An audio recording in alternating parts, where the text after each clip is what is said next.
आज हम second unit का फोर्थ चैप्टर स्टार्ट कर रहे हैं। देखो फोर्थ चैप्टर में क्या है, linear differential equation with constant coefficient.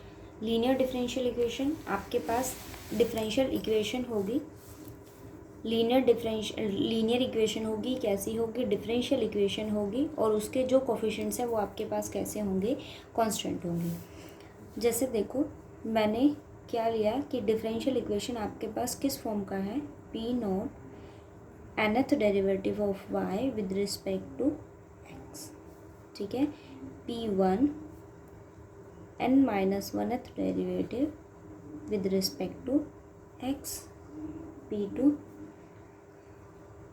n minus 2th derivative of y with respect to x। Up to कहाँ तक डेरिवेटिव चलेगा, n टाइम हम इसको डिफरेंशिएट कर रहे हैं, तो लास्ट टाइम क्या हो जाएगी, p of n y equals to x, ठीक है।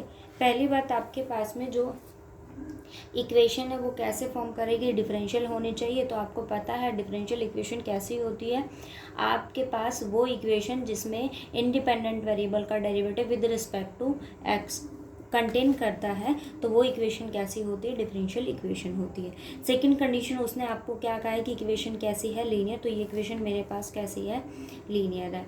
इसका ऑर्डर जो मेरे पास है वो क्या है, एन ऑर्डर की है। मतलब आपके पास जो भी इक्वेशन गिवन होगी वो किसी भी ऑर्डर की हो सकती है, 2, 3, 4, कुछ भी ऑर्डर के जो आपको क्वेश्चन के अकॉर्डिंग गिवन होगा। सेकेंड थिंग, हम क्या लेते हैं कि उसने हमें गिवन किया है लीनियर है, डिफरेंशियल है with constant coefficient. It means आपके पास जो कोफिशिएंट एग्जिस्ट करते हैं, P note, p1, p2 up to कहाँ तक pn, तो ये सारी वैल्यूज़ आपके पास क्या होंगी, कांस्टेंट होंगी। कांस्टेंट होंगी, इट मीन्स आपके पास ये कोई फंक्शन ऑफ x नहीं होगा, सिर्फ और सिर्फ ये वैल्यूज़ क्या होंगी, आपके पास कांस्टेंट होगी। अब हम इसको आगे सॉल्व करके स्टेप बाय स्टेप इस चीज़ को समझते हैं। देखो आपके पास डिफरेंशियल इक्वेशन गिवन होगी, ओडी का मतलब यही है कि आपके पास कोई भी ऑर्डर ऑफ डिफरेंशियल इक्वेशन होगा। हमारे पास यहाँ टॉपिक्स ही किसके हैं, ओडी के हैं, और ओडी का मतलब भी क्या होता है, ordinary differential equation. It means आपके पास सिंगल इंडिपेंडेंट वेरिएबल होगा, तो यहाँ मेरे पास इंडिपेंडेंट वेरिएबल भी सिंगल है। दूसरी बात, उसने क्या कहा है, लीनियर है, तो ये आपके पास गिवन इक्वेशन कैसी है, लीनियर है, डिफरेंशियल है। उसने क्या कहा है, विद कांस्टेंट कोफिशिएंट है, तो इट मीन्स आपके पास जो भी कोफिशिएंट एग्जिस्ट करेंगे वो क्या होंगे, कांस्टेंट होंगे, उसके पास कोई भी वेरिएबल एग्जिस्ट नहीं करेगा। अब स्टेप बाय स्टेप देखो, सबसे पहली बात, आपके पास जो भी डिफरेंशियल इक्वेशन होगी हम उसको कोई भी एक डिफरेंशियल ऑपरेटर का नाम देते हैं। उस ऑपरेटर को हम डिनोट करते हैं किससे, कैपिटल डी से। किससे डिनोट करते हैं, कैपिटल डी से। इस कैपिटल डी की वैल्यू मेरे पास क्या होती है, डी बाय डी एक्स, ठीक है। हमारे पास ये ऑपरेटर यूज़ होता है कैपिटल डी, इसकी वैल्यू क्या होती है, D by D x. It means अगर हम बात करें d2 by D x square, तो उसकी वैल्यू आपके पास क्या होगी, डी स्क्वायर होगी, ठीक है। अगर हम बात करें d n over D x n की, तो उसकी वैल्यू आपके पास क्या होगी, डी एन होगी। इस तरह से हम इस ऑपरेटर को यूज़ करते हैं। इट मीन्स अगर मैं आपसे कहूँ कि इसकी वैल्यू को यहाँ सब्स्टिट्यूट करो, तो हम जनरल इक्वेशन को किस फॉर्म में लिखेंगे, P note D by D X की या फिर डी एन एक्स एन की वैल्यू मेरे पास क्या है, डी एन। सो y, यहाँ y है तो ये y कैसा रहेगा, एज इट इज़ रहेगा, क्योंकि ऑपरेटर d किसके लिए यूज़ होता है, d बाई डी एक्स के लिए यूज़ होता है। प्लस p1 क्या आएगा, कैपिटल D n माइनस 1 होता है ऑर्डर का, y as it is, plus p2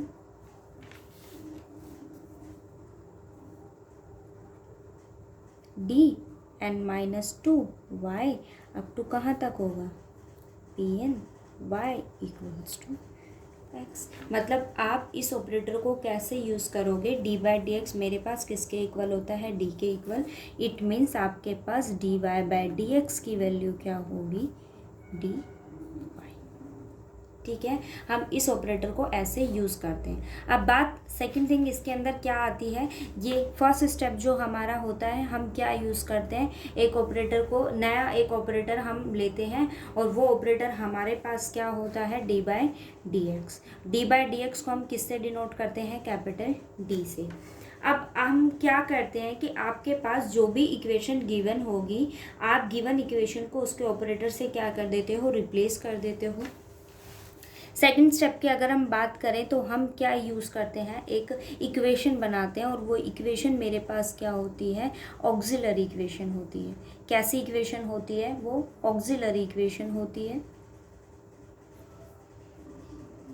इस ऑक्सिलरी इक्वेशन को हम डिनोट किससे करते हैं, ठीक है। अब अगर मैं या तो इसी इक्वेशन की बात करूं या फिर मान लो कि मैंने कोई इक्वेशन को कैसे यूज़ किया है, एक जनरल इक्वेशन मैंने ले ली कि वो इक्वेशन मेरे पास क्या है, A nought nth derivative with respect to X N a1 n minus one एथ Y over D x N.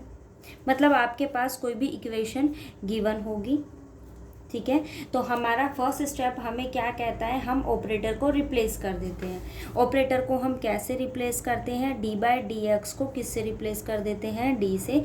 तो ये आपके पास क्या होगा, d n y plus A one D N minus one y up to कहाँ तक जाएगा, a n y. Auxiliary equation हमारे पास क्या होती है, हम क्या करते हैं, इस देखो इस पूरी इक्वेशन में से क्या कॉमन आपके पास आ रहा है, y। तो मैंने क्या किया, इस पूरी इक्वेशन में से किसको कॉमन ले लिया, y को कॉमन ले लिया। इस पूरी इक्वेशन में से मैंने किसको कॉमन ले लिया, y को कॉमन ले लिया। अब ऑक्सिलरी इक्वेशन हमें क्या कहती है, आपके पास जो y का कोफिशिएंट है ना, हम उसको किसके इक्वल इक्वेट कर देते हैं, ज़ीरो के इक्वल, ठीक है। आपके पास जो y का कोफिशिएंट होता है हम उसको इक्वेट कर देते हैं टू ज़ीरो। तो y का कोफिशिएंट ये इक्वेशन है, तो मेरी ऑक्सिलरी इक्वेशन क्या हो जाएगी, A nought D N plus A one D N minus one A two D N minus two अब कहाँ तक, A N equals to zero, ठीक है। आपके पास गिवन लीनियर डिफरेंशियल, ये ध्यान रखना कि हम जो यहाँ मेथड पढ़ रहे हैं वो किसके लिए है, linear differential equation with constant coefficient. पहली थिंग ये होती है, फर्स्ट स्टेप आपका क्या होता है कि आपके पास जो इक्वेशन को देखने का है वो आपके पास क्या होना चाहिए कि कोफिशिएंट सारे कैसे होने चाहिए, कांस्टेंट होना चाहिए। फर्स्ट स्टेप की बात करें तो हम डी बाई डी एक्स को किसी ऑपरेटर से रिप्लेस कर देते हैं और वो ऑपरेटर आपके पास क्या होता है, कैपिटल डी। सेकेंड थिंग हमारे पास क्या होती है कि हम बनाते हैं एक ऑक्सिलरी इक्वेशन, और ऑक्सिलरी इक्वेशन होती क्या है, आप गिवन डिफरेंशियल इक्वेशन को उसके ऑपरेटर से रिप्लेस कीजिए, टेक वाई कॉमन, और जो y का कोफिशिएंट होगा उसको हम किसके इक्वल इक्वेट कर देंगे, ज़ीरो, ठीक है, इक्वेटिंग टू ज़ीरो। अब बात करते हैं हम कि इसके हम सॉल्यूशन, कंप्लीट सॉल्यूशन हम कैसे फाइंड आउट करते हैं, ठीक है। केसेस देखो हमारे पास सॉल्यूशन फाइंड आउट हम करते कैसे हैं, हमें क्या फाइंड आउट करना है, इसका सॉल्यूशन फाइंड आउट करना है। देखो आपके पास जो भी इक्वेशन होगी हम क्या करते हैं, जो भी इक्वेशन आपके पास होगी आपने क्या किया, उसकी ऑक्सिलरी इक्वेशन बनाई और जो उसका कोफिशिएंट है हमने उसको किसके इक्वल इक्वेट कर दिया, डी के इक्वल इक्वेट कर दिया। अब आपका काम क्या होता है कि आपने जो ऑक्सिलरी इक्वेशन बनाई है, जैसे अगर मैं इसकी बात करूं, आपने जो ऑक्सिलरी इक्वेशन बनाई है आप यहाँ से इक्वेशन के क्या निकालोगे, रूट्स निकालोगे, ठीक है। आप इस इक्वेशन को क्या करोगे, सॉल्व करोगे और इस इक्वेशन के हम लोग क्या निकालते हैं, रूट्स निकालते हैं। अब मान लीजिए कि आपके पास इसके रूट्स क्या आ जाते हैं, या तो ये होगा कि वो रूट्स आपके पास कैसे होंगे, रियल होंगे, या तो आपके पास क्या होगा कि उसके रूट्स कैसे होंगे, रियल होंगे, प्लस उसके साथ कंडीशन क्या आ जाती है कि रूट्स रियल हैं प्लस कैसे होंगे, डिसजॉइंट होंगे, ठीक है। रियल भी है, डिसजॉइंट है, मतलब डिफरेंट रूट्स है। उस केस में जैसे मैंने जो जनरल इक्वेशन लेट की है वो कितने ऑर्डर की है, एन ऑर्डर की है। इट मीन्स जितना डिफरेंशियल इक्वेशन का ऑर्डर होगा उसके पास उतने ही रूट्स एग्जिस्ट करते हैं। ये तो सबको पता है, इट्स अ कॉमन थिंग कि आपके पास जितने ऑर्डर की डिफरेंशियल इक्वेशन होगी, जितने ऑर्डर की इक्वेशन है उसके पास उतने ही रूट्स एग्जिस्ट करते हैं। उससे ज़्यादा अगर एग्जिस्ट करते हैं तो गिवन इक्वेशन आपके पास में एल डी का केस बनाता है, ठीक है। तो मेरे पास जो भी रूट्स आएंगे वो एलडी का केस बनाते हैं। आप फर्स्ट कंडीशन मैंने क्या कंसिडर की है कि रूट्स कैसे हैं, रियल है, बट कैसे हैं, डिसजॉइंट्स है। इट मीन्स अगर एन ऑर्डर की डिफरेंशियल इक्वेशन है तो उसके पास कितने रूट्स एग्जिस्ट करने चाहिए, एन। मैंने मान लिया कि मेरे पास रूट्स कैसे मिले, m1 m2 अप टू कितने रूट्स हैं, एन रूट्स हैं। ठीक है। तो अगर सारे रूट्स आपके पास डिसजॉइंट हैं तो उस केस में उसका कंप्लीट सॉल्यूशन आपके पास कैसा एग्जिस्ट करेगा, y equals to c1 e की power m1x, c1 arbitrary constant है, प्लस c2 e की पावर m2x अप टू कहाँ तक चलेगा ये आपके पास cn e की पावर mn और x। ठीक है। उसके बाद हम केस सेकंड कंसिडर करते हैं जहां आपके पास क्या होगा, उसके रूट्स रियल तो होंगे लेकिन रियल के साथ अगर वो रूट्स कैसे आ जाएं, इक्वल हो जाए। रूट्स रियल तो हैं बट कैसे हो जाए, इक्वल हो जाए। तो उस केस में आपके पास उसका कंप्लीट सॉल्यूशन कैसे एग्जिस्ट करेगा, उस केस में उसका कंप्लीट सॉल्यूशन कैसे एग्जिस्ट करेगा। मान लीजिए, जैसे कंसिडर करते हैं, मैं आपको पहले 2 स्टेप्स के लिए बताती हूँ। मान लीजिए आपके पास गिवन डिफरेंशियल इक्वेशन का ऑर्डर n है। ठीक है। फॉर एग्जांपल ये लो कि मेरे पास रूट्स इस टाइप के हैं। इट मीन्स आपके पास 3 ऑर्डर की डिफरेंशियल इक्वेशन है, इसीलिए उसके 3 रूट्स एग्जिस्ट किए हैं। ठीक है। ये भी मैंने लेट किया कि गिवन डिफरेंशियल इक्वेशन के ऑर्डर कितना है, आपके पास 3 और उसके पास 3 रूट्स एग्जिस्ट किए हैं। पहले 2 रूट्स इक्वल है, मतलब थर्ड वाला कैसा है, डिसजॉइंट। तो जो डिसजॉइंट है आपको उसके लिए यही रूल फॉलो करना पड़ेगा। लेकिन जहाँ इक्वल वाली कंडीशन आ जाती है, मान लीजिए कि उसके पास 2 रूट्स इक्वल हैं, इट मीन्स आपके पास जो m1 m2 एग्जिस्ट करेंगे वो कैसे हैं। ठीक है। 2 रूट्स हो गए m1 m1 और उसके बाद जितने भी रूट्स एग्जिस्ट करेंगे वो आपके पास क्या होंगे, m। टोटल कितने रूट्स हो गए, n रूट्स हो गए, क्योंकि अब स्टार्टिंग के दोनों रूट्स मेरे पास कैसे हो गए, इक्वल हो गए।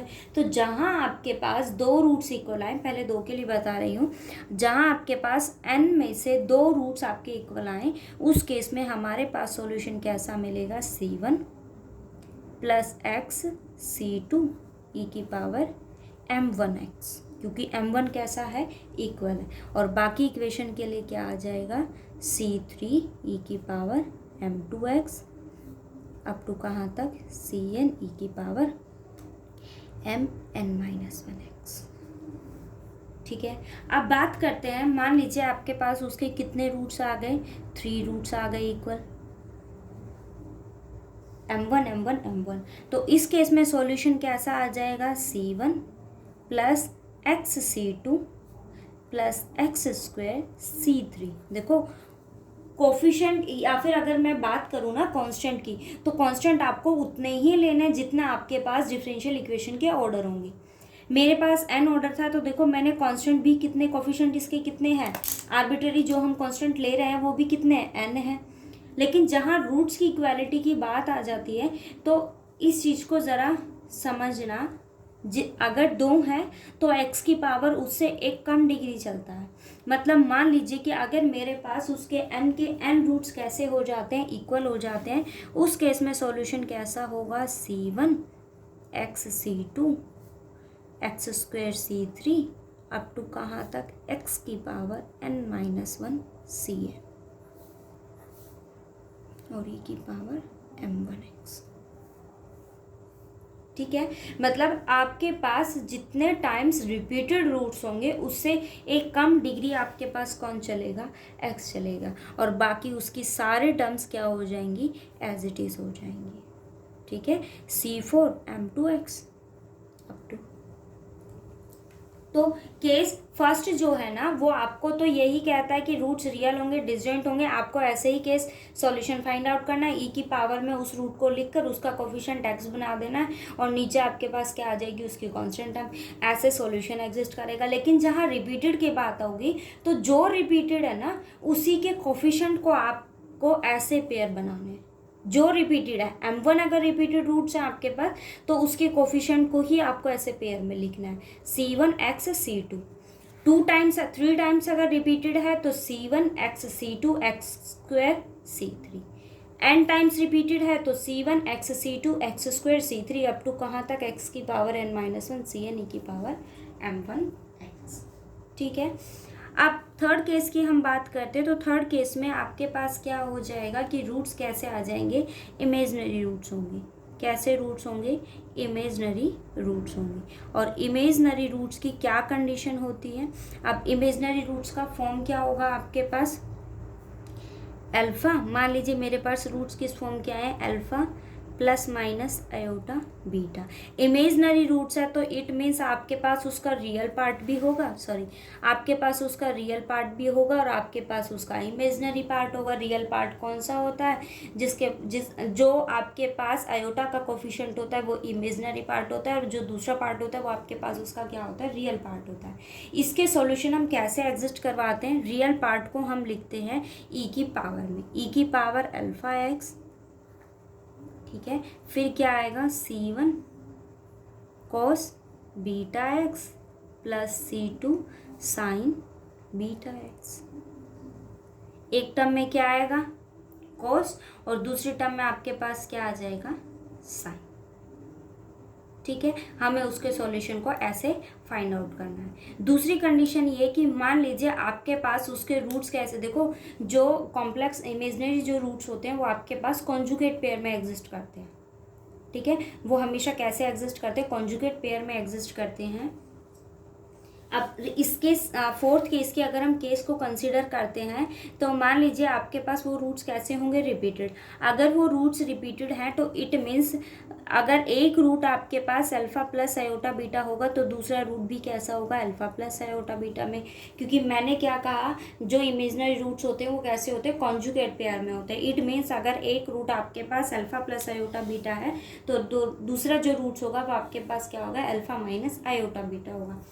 देखा जाए तो ये दोनों रूट्स आपके पास कैसे हो गए, रिपीटेड हो गए। तो इस केस में मैं रूट्स को कैसे लिखूंगी, रियल पार्ट ई की पावर अल्फा एक्स, अंदर क्या आएगा C1 plus x C2 cos beta x, C1 C2 C3 x C4 sign beta x.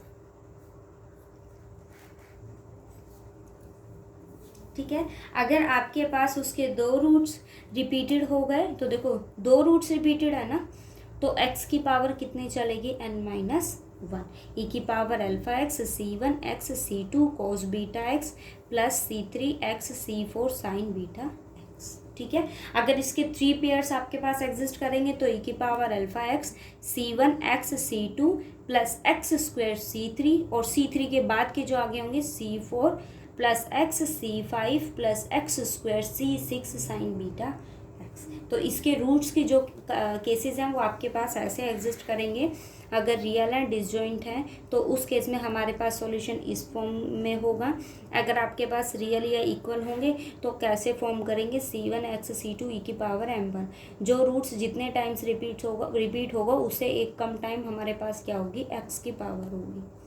ठीक है, इमेजनरी रूट्स में हम कैसे लेते हैं, अल्फा प्लस आयोटा बीटा है तो इट मीन्स ई की power alpha x C1 cos beta x C2 sign beta x.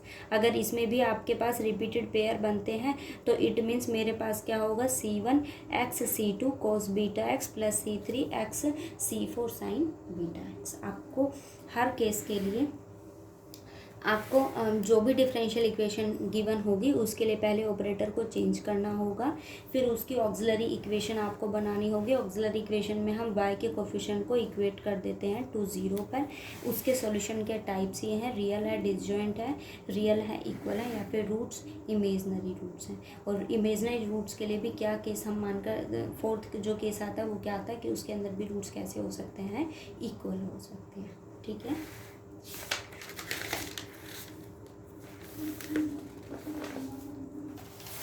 अब मेरी बुक के अकॉर्डिंग ये फर्स्ट एग्जांपल है। देखो क्या कहता है, पहले मैं आपको जो मैंने आर्टिकल बताए हैं उसके अकॉर्डिंग मैं आपको ये देखो एक एग्जांपल बताती हूँ। क्या कहता है, D ये क्वेश्चन है d2y/dx² minus 4dy/dx plus y equals to 0। ये इक्वेशन है। अब हम लोग क्या करते हैं, जो भी डिफरेंशियल इक्वेशन होगी उसका फर्स्ट स्टेप देखो क्या करते हैं, ऑपरेटर से रिप्लेस करते हैं। ऑपरेटर से रिप्लेस करेंगे सो ऑपरेटर मेरे पास हम क्या यूज़ करते हैं, डी का यूज़ करते हैं हम ऑपरेटर में। किसका यूज़ करते हैं हम, डी का।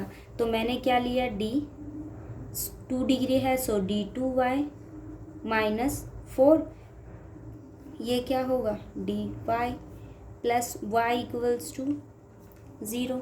हमने ऑपरेटर लगा दिया। उसके बाद हम क्या करते हैं, कोफिशिएंट बनाते हैं, d2 minus 4d plus 1 y का कोफिशिएंट बना लिया इक्वल्स टू क्या हो गया, 0 हो गया। तो ऑक्सिलरी इक्वेशन क्या होगी इसकी, d² minus 4d plus 1 equals to 0। ठीक है, फिर उसके बाद हम क्या करते हैं, इसके रूट्स बनाते हैं। हमें इसके क्या बनाने पड़ेंगे, अब रूट्स बनाने पड़ेंगे। देखो ज़रा, सम ऑफ रूट्स मेरे पास इसके क्या होने चाहिए, 4 -4, और प्रोडक्ट ऑफ रूट्स आपके पास क्या होना चाहिए, 1 होना चाहिए। निकालो ज़रा रूट डिस्क्रिमिनेंट से। सो -b plus 4 plus minus b² 16 minus 4ac over 2। तो मेरे पास वैल्यू क्या आ गई, 4 प्लस माइनस 12 ओवर 2।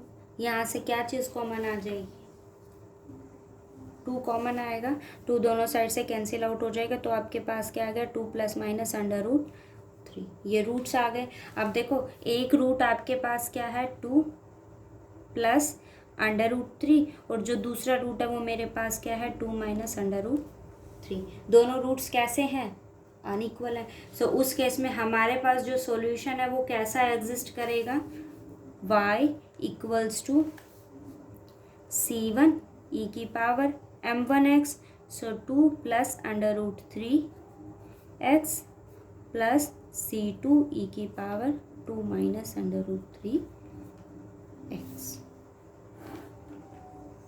ठीक है, दूसरी चीज़ मैं आपको बता दूं कि आपको सिर्फ और सिर्फ ऑक्सिलरी इक्वेशन से जो हम कंप्लीट सॉल्यूशन निकालते हैं वो उसी केस में क्वेश्चन को इतना सॉल्व करते हैं जब आपके पास लेफ्ट हैंड साइड में इक्वेशन की वैल्यू क्या होनी चाहिए, मतलब लेफ्ट हैंड साइड में आपके पास वैल्यू क्या हो, 0 हो।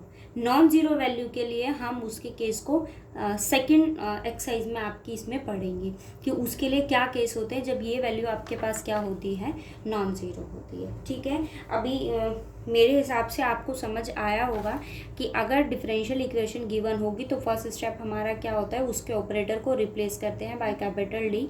तो मैंने उसको रिप्लेस किया, वाई मैंने कॉमन लिया।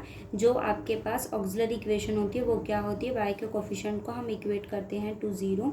यहाँ से रूट्स फाइंड आउट करते हैं, फिर आप चेक करोगे रूट्स इक्वल है या अनइक्वल। और रूट्स अगर अनइक्वल होंगे तो या इक्वल होंगे या रूट्स आपके पास इमेजनरी हैं तो उसमें सॉल्यूशन हम कैसे फाइंड आउट करते हैं, ये केसेस मैंने आपके सामने चारों डिस्कस किए हैं। ठीक है,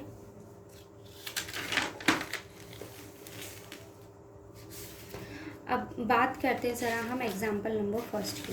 देखो ज़रा इसकी स्टेटमेंट पढ़ो, क्या कहता है, if the 2 roots of auxiliary equation, it means आपने उसको ये क्या गिवन किया है, उसने आपको क्या गिवन किया है, एक ऑक्सिलरी इक्वेशन गिवन की है, आर रियल एंड इक्वल। उसने ये भी मेंशन किया है कि इसके दोनों रूट्स आपके पास कैसे हैं, रियल हैं और इक्वल हैं। अब आपको पता है कि रियल और इक्वल का केस कौन सा होता है, जहाँ सॉल्यूशन आपके मतलब रूट्स अगर रिपीटेड हो तो उस केस में हमारे पास क्या केस हम कंसिडर करके चलते हैं, सॉल्यूशन किस टाइप का एग्जिस्ट करता है, इस टाइप। ठीक है, फिर देखो वो क्या कहता है, prove that y equals to c1, मतलब आपको ये शो करना है कि यही उसका क्या बनेगा, सॉल्यूशन बनेगा इस डिफरेंशियल इक्वेशन का। c1 और c2 आपके पास उसके क्या है, आर्बिट्रेरी कांस्टेंट। पहला केस अगर हमें देखा जाए तो यहाँ आपके पास उसने एक इक्वेशन दी है, उसके साथ साथ उसने आपको क्या दिया, एक ऑक्सिलरी इक्वेशन भी दी है। तो पहली कंडीशन मेरे पास क्या है, उसने आपको एक इक्वेशन गिवन की है, वो इक्वेशन मेरे पास क्या है, y2 प्लस a1y1 और प्लस a2y इक्वल्स टू 0। अब इसका मतलब y2 का मतलब क्या हुआ, 2 टाइम इसने y को डिफरेंशिएट किया है, सेकंड ऑर्डर डेरिवेटिव। ये आपके पास क्या है, फर्स्ट ऑर्डर डेरिवेटिव, और ये मेरे पास क्या है, y है।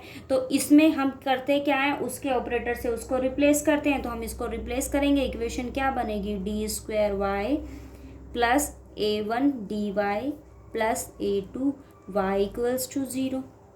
फिर हम क्या करते हैं, इक्वेशन में से किसको कॉमन ले लेते हैं, y को कॉमन लेते हैं। तो D square Y a1d plus a2, क्या कॉमन मैंने लिया, y किसके इक्वल है, 0 के इक्वल है। अब क्वेश्चन के अकॉर्डिंग आपके पास और क्या गिवन है, एक ऑक्सिलरी इक्वेशन भी गिवन है, लेकिन ऑक्सिलरी इक्वेशन में कौन एग्जिस्ट करता है, ऑपरेटर डी एग्जिस्ट करता है। मेरे पास इक्वेशन क्या है, lambda square plus a1 lambda और क्या है, a2 है। तो ऑक्सिलरी इक्वेशन हमारे पास क्या है, lambda 2 a1 lambda plus a2, यही इक्वेशन गिवन है। तो मैंने क्या किया, लैम्डा को क्या ले लिया, d ले लिया। अगर लैम्डा d है so D square plus a1d plus a2, ठीक है। उसके साथ साथ आपको क्वेश्चन में क्या क्या क्या और क्या गिवन है कि उसके जो रूट्स हैं वो कैसे होंगे, रियल होंगे और इक्वल होंगे।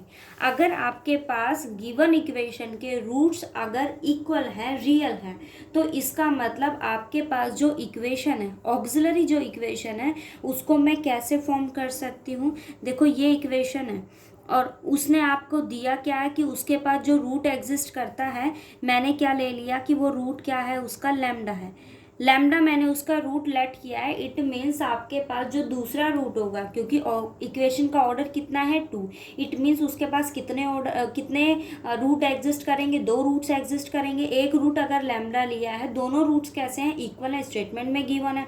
इट मीन्स सेकंड रूट भी आपके पास क्या होगा, इक्वल होगा। अब ये सबको पता है कि अगर रूट उसके ऑक्सिलरी इक्वेशन के, ये ऑक्सिलरी इक्वेशन है, इक्वल है, तो इट मीन्स ये इक्वेशन कैसे फॉर्म करेगी, डी माइनस लैम्डा का होल स्क्वायर फॉर्म करेगा ना। इसी फॉर्म से मेरे पास दोनों रूट्स कैसे आएंगे, उसके रिपीटेड रूट आएंगे।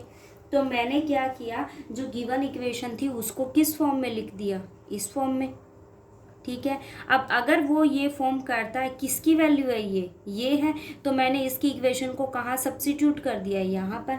ज़रा सब्सिट्यूट करो तो क्या हो जाएगा, d minus lambda whole square y equals to 0। It means मैं इस इक्वेशन को कैसे फॉर्म कर सकती हूँ, d minus lambda equals to y equals to 0। हम ऐसे फॉर्म कर सकते हैं ना। देखो मुझे ये डिफरेंशियल इक्वेशन गिवन थी और उसने मुझे क्या दिया, एक ऑक्सिलरी इक्वेशन दी। ये इक्वेशन गिवन थी तो मैंने ऑपरेटर डी से उसको रिप्लेस किया, मेरे पास ये इक्वेशन आई। उसने जो ऑक्सिलरी इक्वेशन दी उसी ने क्वेश्चन की स्टेट में ये कहा है कि जो ऑक्सिलरी इक्वेशन है उसके पास कैसे रूट्स एग्जिस्ट करते हैं, रियल मिलते हैं और इक्वल मिलते हैं। अगर वो ऑक्सिलरी है तो ऑपरेटर डी को मैंने उससे रिप्लेस किया, और रूट्स अगर इक्वेशन इक्वल है तो इसका मतलब ये इक्वेशन कैसे फॉर्म करेगा, lambda minus D minus lambda का होल स्क्वायर फॉर्म करेगा। मैंने क्या किया, इसकी वैल्यू को यहाँ सब्सिट्यूट किया तो ये इक्वेशन हो गई, d minus lambda Y equals to 0। अब मैंने क्या किया, सब्सिट्यूट किया। देखो जो इक्वेशन है वो कैसे फॉर्म हो रही है, डी माइनस लैम्डा वाई। मैंने क्या किया, पुट किया किसको, डी माइनस लैम्डा वाई को मैंने किसका नाम दे दिया, वी का नाम दे दिया। अब आप इस वैल्यू को यहाँ सब्सिट्यूट करो, इसकी वैल्यू वी है ना, it means d minus lambda v equals to 0, यही होगा।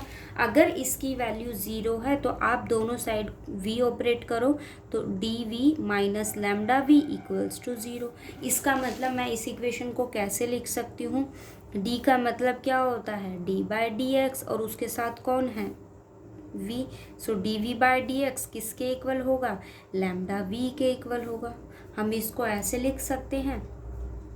अब लैम्डा v के इक्वल है, देखो ये dv है, तो मैंने क्या किया, v वाले को एक तरफ रखा और x वाले टर्म को एक तरफ। ये dv है, ये v है, तो मैंने क्या किया, इन दोनों टर्म्स को मैं इक्वल ले आई, कंबाइन कर लिया, d v over v equals to क्या हो गया, लैम्डा डी एक्स हो गया। आप इसका इंटीग्रेशन कीजिए, नीचे फंक्शन ऊपर उसका डेरिवेटिव, क्या इंटीग्रेशन होगा, log v equals to lambda x, और हम क्या करते हैं, कांस्टेंट को ऐड करते हैं। तो मैंने अपनी तरफ से वो कांस्टेंट क्या ले लिया, लॉग सी ले लिया। आप इसकी वैल्यू को इधर लेकर आओ, so log v minus log c equals to lambda x. मेरे पास क्या आ गया, lambda x, log m minus log n क्या फॉर्म करता है, log v by c equals to lambda x. अब ये मैंने इसीलिए लेट किया था क्योंकि अगर आपके पास सॉल्यूशन एग्जिस्ट करते हैं या रूट्स एग्जिस्ट करते हैं तो सॉल्यूशन किस टाइप से फॉर्म करता है, किस टाइप से फॉर्म करता है, ई की पावर में फॉर्म करता है ना। अब मेरे पास जो रूट एग्जिस्ट कर रहा था वो मैंने क्या लेट किया है, लैम्डा लेट किया है। क्या लेट किया है मैंने कि रूट्स कैसे हैं, उसके पास लैम्डा है, तो इसीलिए मैंने यहाँ क्या किया, इन दोनों को लॉग में फॉर्म किया। अब देखो सीज के साथ क्या आ जाएगा, मल्टीप्लाई। देखो आप लोग को यहाँ से रिप्लेस करो तो उधर जाके वो क्या फॉर्म करेगा, ई की पावर लैम्डा एक्स, सी उधर जाके क्या हो जाएगा, मल्टीप्लाई। सो वी की वैल्यू क्या आ गई, सी ई की पावर लैम्डा एक्स। अब देखो सॉल्यूशन इसी तरह फॉर्म करता है ना, इसीलिए मैंने यहाँ कौन सा कांस्टेंट लिया था, लॉग सी लिया। अब हम क्या करेंगे, v की वैल्यू मेरे पास ये आ गई, लेकिन v की वैल्यू थी क्या,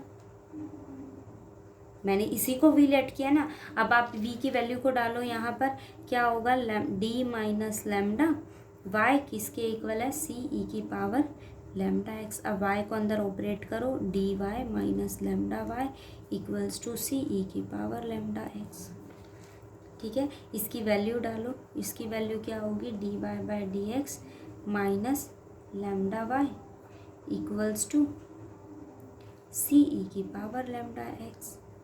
ठीक है, अब आप है ना इस इक्वेशन को कंपेयर करो जनरल इक्वेशन के साथ, d Y by D x plus p y equals to q, इस इक्वेशन के साथ।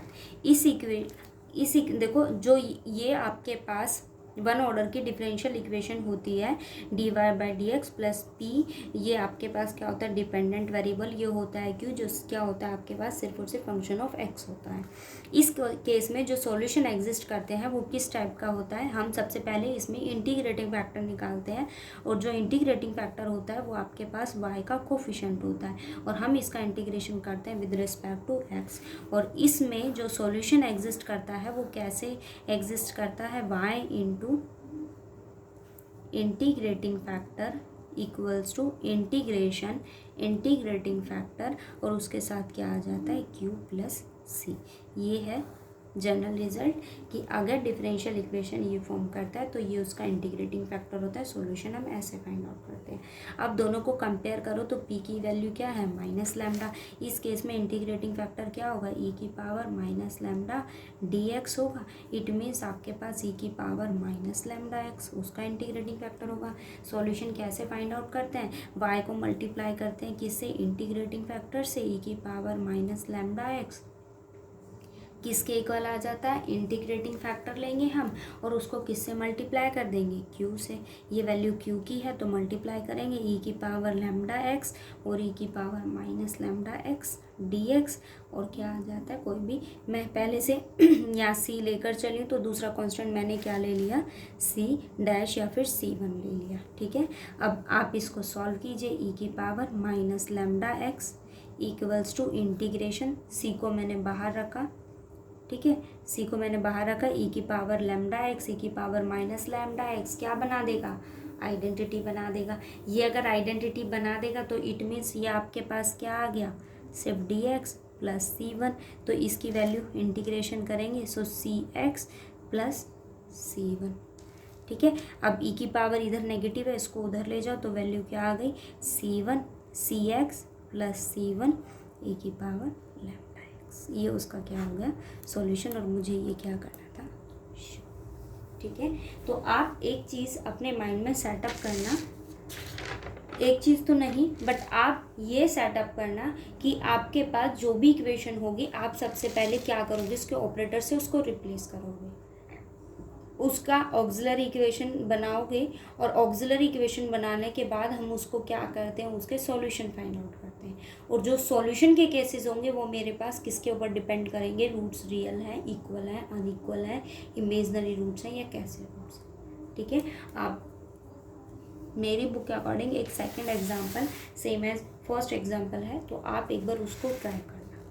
ठीक है, और इसके जो क्वेश्चंस हैं वो भी ट्राई करना, और अगर नहीं होते हैं तो आप मैसेज ड्रॉप कर देना। ठीक है।